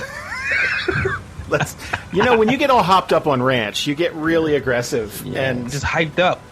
Don't be mean to my friend Zach. Okay, let's relax. Everything's fine. Not on the ship, but outside of it, everything's fine. So I would say people are just confused and maybe frightened, and maybe they're missing some cues. They're not. It's what? Snap out of it. That type of thing. They're having Nom flashbacks, and people are getting pelted with these ropes, and they're not maybe hanging on in the way that they should. The ship takes a dive, and they might have their arm pulled out of the socket. They're trying to hang on for dear life, but instead of planting their feet and holding on with both hands, they're dangling. The wind is picking them up. It's terrible. Down below, in this kitchen, I need Marrek to do me a favor, because I would say there's this living quarters type of thing where maybe a couple of people were sleeping, they're on their off shift, and things are just falling all over, right? People could get crushed or knocked out, So I want you to do me a favor and give me an athletics check. I will do it. And your friend Reed is going to help. 24. Jesus. Okay, fantastic. So,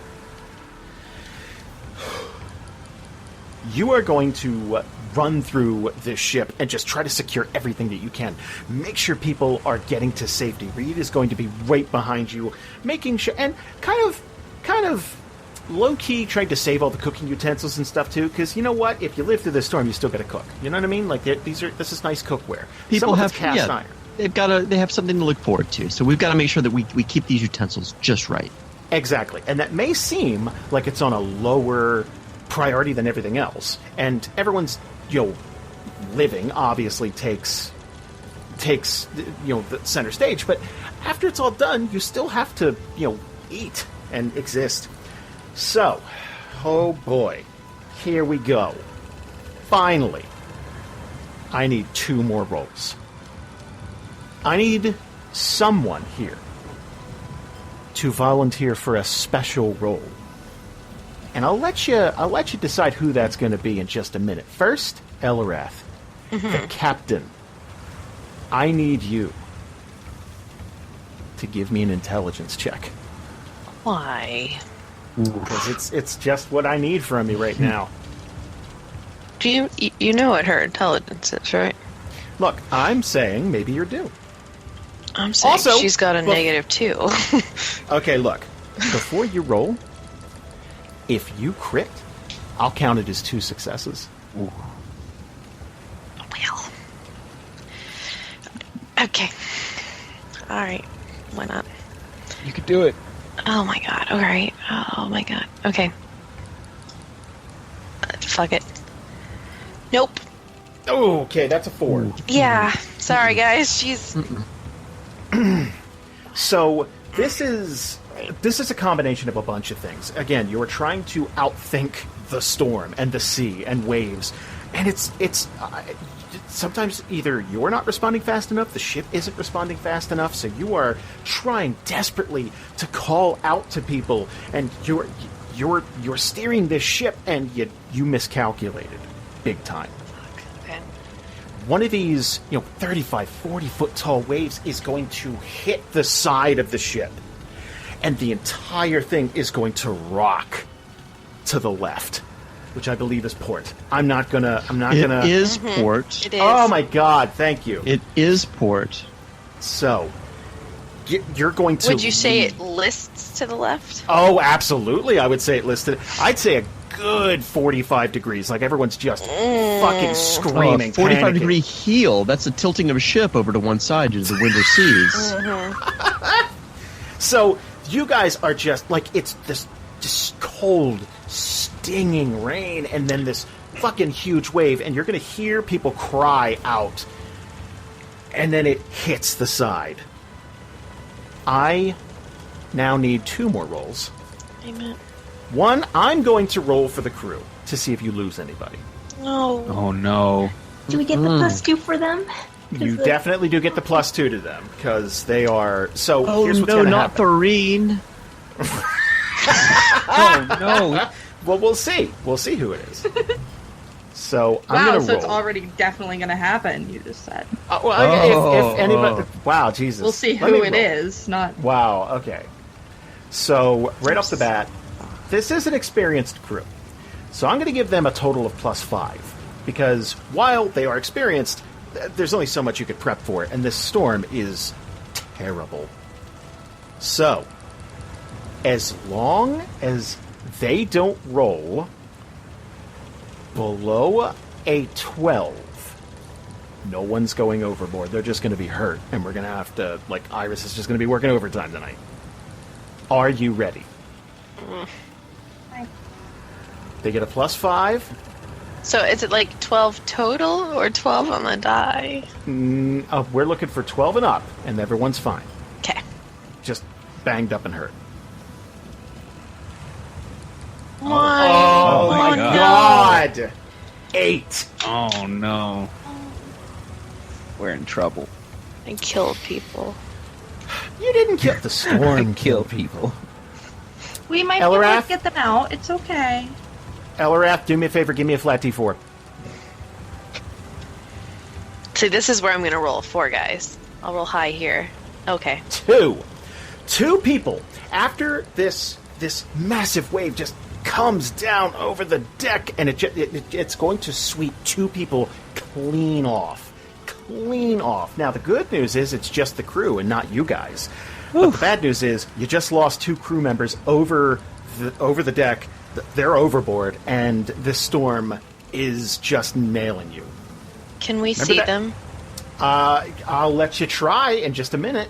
Okay. The good news is they can swim, if that helps. Oh, It good. does. It does. Yes, most people who sign up to be on a boat can swim. Hey. You'd have to be really stupid to get on Yeah. a boat if you don't know Really how to swim. fucking stupid. Everyone on Discord let me know that. Oh, stop. So, here's the thing. I need a special roll. One of you is going to have to roll a flat d20. And as long as you don't roll an 8 or below, lightning isn't going to strike the ship. Oh, Let me do it. I need to make up. Do you want a redemption? Yeah. Okay. You said a flat D20? Flat d20. This is just luck, baby. Oh, if it's just luck, I got it easy. Look at that. oh my god. 9! Easy money. 9. It's nothing. You're welcome. If that isn't luck standing off screen of this podcast, just doing that thing where they pound their fist into their open hand, I don't know what is. I'm waiting, bitch. Oh my god. Oh man. Okay, so Augie's still in the crow's nest, Oh, thank god. Yeah, you. but we I lost. love him so much. I'm sorry. Smart I'm man. supposed to be Augie. I'd be up there too. He might be praying, but he's still in the crow's nest. Now, there are 2 people overboard. Who's going to run to the side and give me a perception? Marrek. Marrek? Let's Yeah. do it. Give me a perception check. Could Variis do it as well? You absolutely can. Now, you'll be abandoning your positions. Well, I That's- feel like he's up at the top anyways. Yeah, okay. It's Yeah, not I mean, you'd much be for up there him with... to just peer over. That sounds fine. Oh, shit. Okay, so that's a 20. Oh, nice. Yeah, that's a 14 from Marrek. He's topside, which is the upper deck, not the lower deck of a ship. That's part of the terminology. But yeah, Variis, nice job. Oh, boy. So, you're going to see 2 figures bobbing in the water. Now, let's do a dice roll. Let's just... Here we go. Okay, 2. And 4. Oh, my God. Okay. Zalu's going to be in the water. No! Oh, we can't have that. No, she was helping me, remember? She was helping you guys prep, and then you prepped. Zalu's going to be in the water, and Thorine is going to be in the water. Oh god. Okay. So, there I'm are just- life preservers. Hang on. I'm. Okay. Go ahead, Captain. Well, I was gonna say, I'm just gonna put this out there now.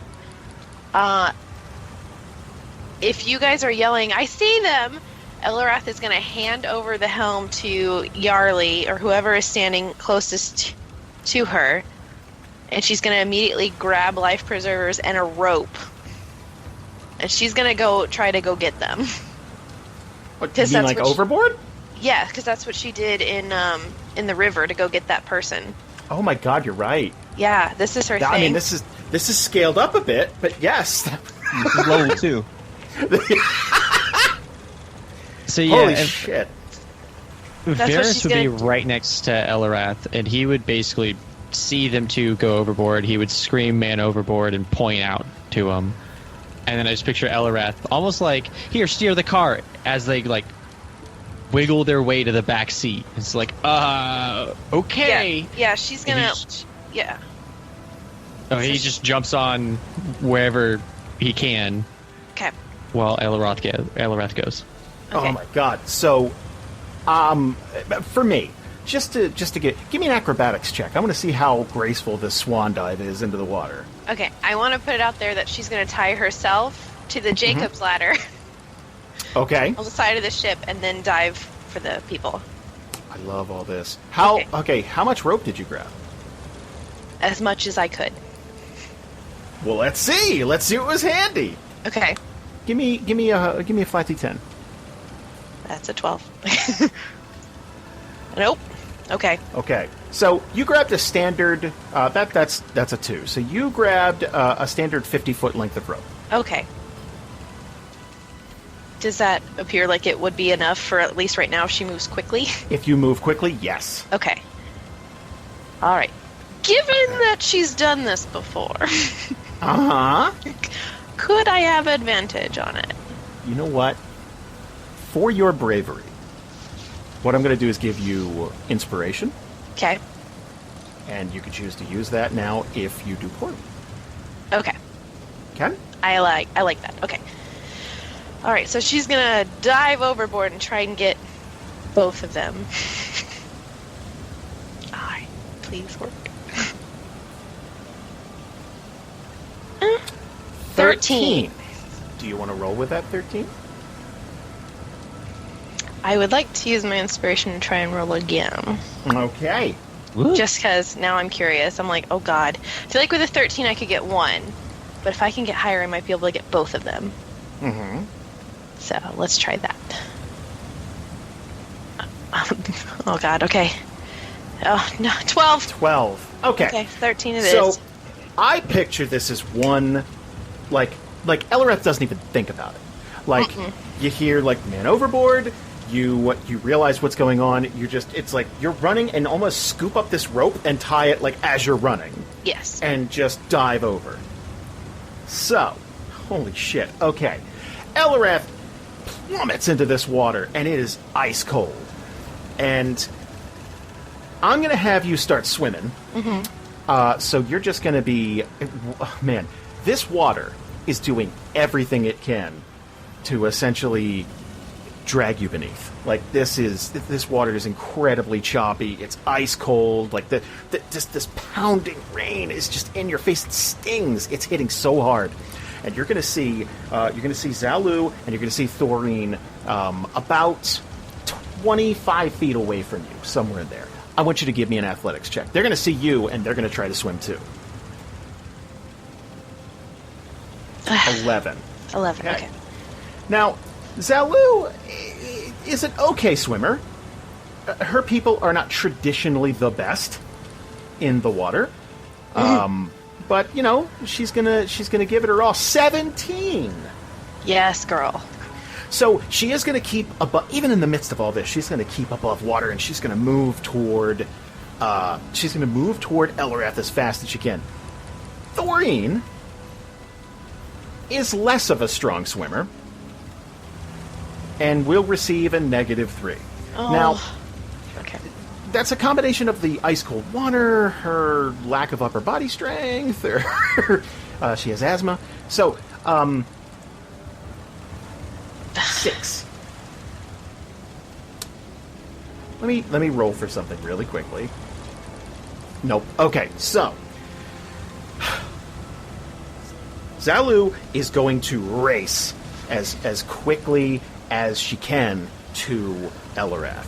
And I would say within just a couple of minutes, you guys are going to close the gap. Now, Thorine is still a ways away. I'd say a good, 20 feet or so, 25 feet. Like maybe she's drifting away a little bit. Mm-hmm. The ship is still in motion, which means you have a very, very, very limited amount of time, I'd say seconds, to either brace yourselves and hold on tight because the ship is going to jerk you back, or try to get to Thorine. I have some. I'd like to jump in if possible. Yeah, please. Marrek.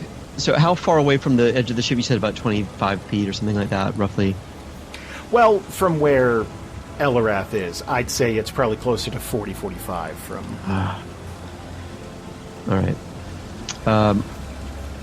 Well, he's going to try. He's going to pull out a piece of cork from a pouch and powder it up between his fingers and sort of put it between his hands and then poof and blow it into his hands.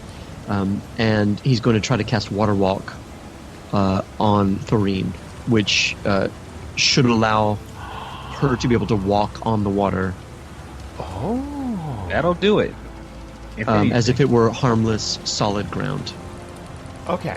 Now, how is that normally cast? Is it a one-willing creature thing? Is it It's simply one action. The spell grants the ability to move across any liquid surface up to 10 willing creatures you can see. And I would imagine, unless she has a death wish, would be willing to do such a thing. Oh, God. Okay. What's the range? That's the problem. It's 30 feet. Oh. Here's the thing. I would say you're within range of Zalu and Eliwrath. So and I don't want to set a precedent here. Yeah.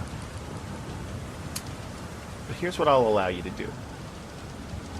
We trade mostly in cause and effect. There's a penalty for action. So I'll let you attempt to cast this spell beyond range. But I'm going to ask for 3 stress die. Oh, shit. Fuck. I don't think there's a choice. I mean, I think this is like you said, this is like within seconds. Like, there's just like, go.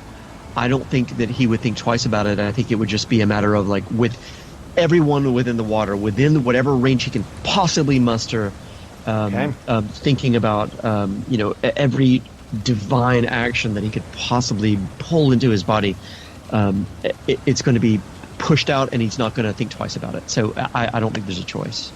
All right. Marrek is going to cast Water Walk. I want you to do me a favor and roll a flat d20. As long as it's not a 5 or under, you're going to hit everybody just fine. Okay. Oh my god. Jesus Christ. Oh my. That's a 20. That is a crit. Let's go. Okay, so everybody in the water right now is going to instantly start to climb out of it awkwardly, like through your action of swimming. It's like, oh shit, like it almost solidifies. It feels like it anyway. It's a weird feeling.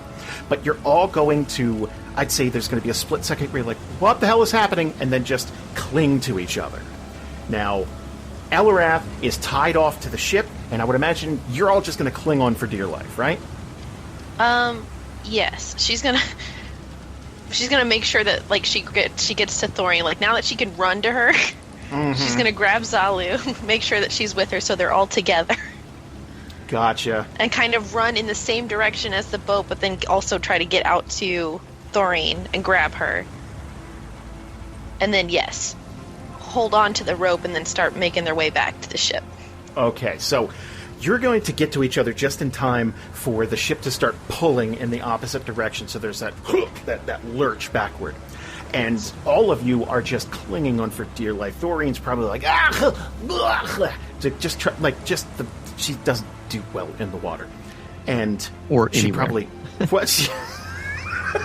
like every once in a while, probably it's like, Romeo, help us! Like that type of thing. Just trying to like yell. I was rooting for you just now for a second. Just it's a little. She sees it as like a helpful, like a Puff the Magic Dragon creature. It could help everybody out. So, yeah, I would imagine the crew back on the ship is just pulling back on the. It's like, come on, get her back over, and that's going to be happening. And this storm is going to ever so slowly start to taper off. Those waves are going to get a little less, like they reduce down to like 20-foot waves, 15-foot waves. Like it's nasty, but you guys can deal with it. The worst is over. Now, there were some failures, like some nasty failures on this. So what's going to happen is I'm going to go around the table and ask people to roll some damage for the ship. And we're going to do this 5 times. Are you ready? Ready. Iris. This may be a good time to tell you that Fantasy Grounds disconnected again, and I've been trying to get back on nonstop. You're fine. You hold on. Okay. We'll just ask everybody else to... I don't know what it is. Cool. It might be a driver thing. I don't know. We'll look into it. Iris. Yes. Give me 2d10. 2d10. All right. 1, 2. Is higher better, Earl? 17 damage to the ship. Oh, shit. That answers that. Ah, that answers that. Marrek, That was some give me good 2d10. damage rolls, though. That was great. You're doing awesome. D10? 2d10s. 2d10s. Okie dokie. 9. Not bad. Variis, give me 2d10. 13. Oh man, Avalan, give me 2d10. Yes. 3. Well done. That's great. And finally, Captain Eliwrath, do me a favor, 2d10. 15. Sorry, guys. Stop being sorry. No! It's luck. It happens. I know. At least I roused people with the promise of beer. Dude, The you did beautiful more rouse. than that. You saved lives, man. That was a hero move out there. You just jumped into a storm And ocean. see, that's the thing is, like, she didn't even You're think sorry. twice about that. She is. Because she's like, fuck! Didn't even think twice about it. 57 damage to the ship. So you have taken a beating. Like, your ship is bloodied, let's say.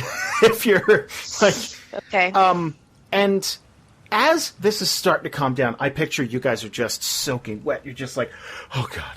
Oh, Iris is still running around, probably asking for help. It's like, help me, get this person over here. We're gonna get him down to sickbay, that type of thing, and you're gonna treat some of these really nasty wounds. Like, people probably got cut open. People got, like, there's probably some really nasty stuff. And just as things are starting to calm down, and the sky's still gray, and you're watching that ship behind you get pounded. Like, they're going through the same thing you were going through. As soon as, it'll be tapering off for them too soon. You're going to hear a bell. Like, ding, ding, ding, ding, ding, ding. And you heard it a little bit during the storm, but this is like frantically someone's just, And it's Augie. Uh-oh. Augie's going to scream down. Pirate ship! Fuck! God damn it. And ahead of you, you're going to see a nasty-looking gunship. Clearly a pack of water bandits barreling down toward you. Aqua thieves? Aqua thieves.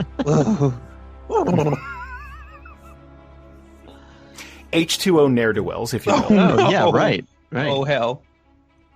They are I not think our that's- hydro homies. I think that's a good time for us to stop for the night. Damn it! You can't stop there. That's What just is the that? beginning. We almost died, Jason. You did. Our poor ship. Poor ship. Oh my god. Now, do you want the good news? Yes. Yes. You have all leveled up. Yay! There you go. Yay! Fantastic.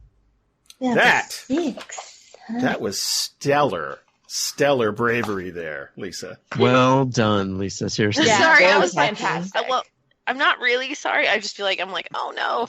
I always feel like that when I'm like do anything in the forefront because I'm like, oh no. But I'm like, really though, she wouldn't have thought twice about it because she did save that guy back in the river. So Right, for her, and this is what I do. I tie myself up and I jump in the river. This is just I mean- a big salty one. We may want to get you a new hobby. Maybe. Maybe like but yeah, don't crochet? feel- Yeah. But yeah, don't feel bad for doing things at the forefront. Like, everyone's going to get a chance. Yeah. I was going to call a bit more on Bree, but I don't think Fantasy Grounds wanted you to play tonight. No, apparently not. I'm still trying to get to... I tried to reinstall it, but I can't uninstall it, so... Oh, no. Oh, that was you responding to a thing I sent you earlier.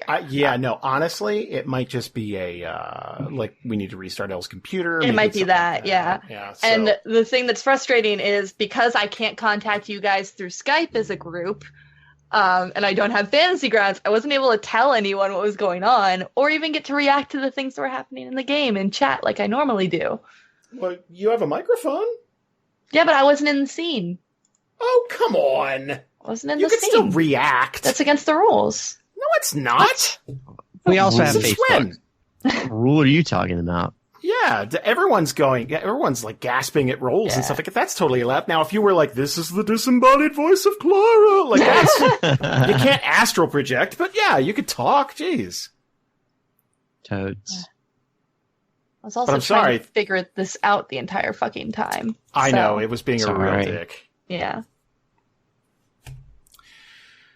Oh my god. Well, I'm going to go ahead and let everybody go. You all did incredibly, and we're in the thick of it now. I can't wait. Oh yeah, Yay. I already have ideas. Do we get our first battle? Oh. My only hope is like you said, Bree, they want ships that are like floating and not sinking, and we already looked pretty bad. I don't know, because it seems like these guys, if they do engage with us at all, they're the type of pirates who want the ship to be sinking, because then we're busy with other stuff. So we'll see. Maybe they're not even pirates. Maybe Augie got it wrong. Maybe they're just nice people who want to help. I say we get a big sign and we say, "Don't get us," but we draw a big arrow. That's what I was thinking. They have a really cool sword on their boat. Yeah. That's what I was thinking. I was like, treasure over there. We'll give you half of our weird morphine stuff if you just don't attack us. I wonder if we are in the middle of a battle and it's long enough, if the royals would actually stop and help. Man, we really hope you guys enjoyed today's episode. Just like I said at the top of the show, we did add a bunch of new milestones over on patreon.com/DANDR. There's Rob's card game, which we really want to sit and play. There was a bunch of stuff. So we hope to hit those eventually. Right now, we're kind of putting our nose to the grindstone and working on the book, and there's tons of updates about that on Patreon, on the Kickstarter. If you go to that Kickstarter page, the campaign, you could either pre-order the book or check out the newest updates for that. We've been doing video team meetings every Wednesday or so, and that has been... Well, the entire thing's just been a huge process. So thank you for being patient, and we hope you guys have been enjoying a look behind the scenes and what it takes to make something like that. We've also been releasing a new shirt every single month on our TeePublic store. This month it was the Sheeb stat block. So that's going to be art straight from the book with the actual stat blocks for Sheebs, and people really, really dig that. I like the look of the yellow too. So...